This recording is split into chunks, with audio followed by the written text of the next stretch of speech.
Welcome to Life Lessons in Literature.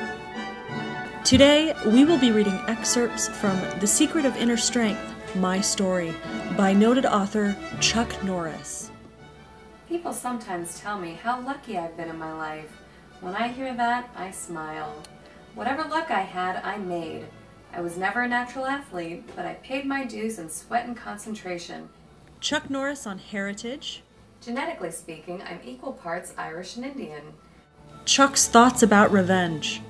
Another one of my students was my cousin Ronnie, who was 4 years older than I. When we were growing up, he used to push me around and hold me down, and there had never been anything I could do about it.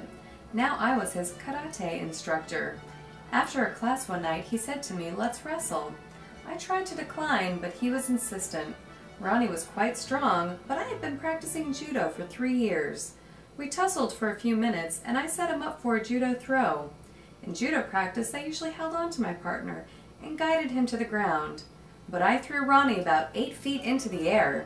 I was a little ashamed of myself later, but it sure did feel good at the time.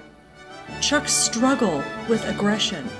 This carefree attitude changes once I step on the mat. Then, and only then, my concentration is totally on the task at hand, winning. I'm not by nature an aggressive person, but I'm aggressive in life, and on the mat, when I have to be. Good business sense with Chuck Norris. Those years were the most trying period of my life. Everything I had worked so hard to achieve seemed to be going down the drain, but I received several benefits from those hard times. For one thing, I discovered that I was naive about business. Chuck loves pie.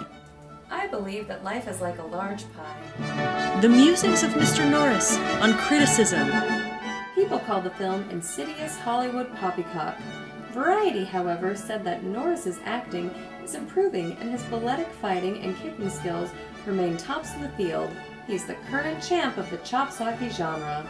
I like the former sentence, but I could have done without the latter.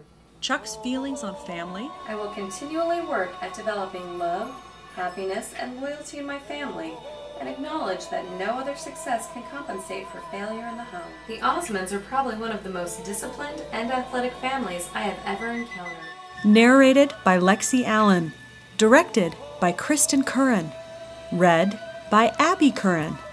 Emotional support, Sarah Freeman. Everybody was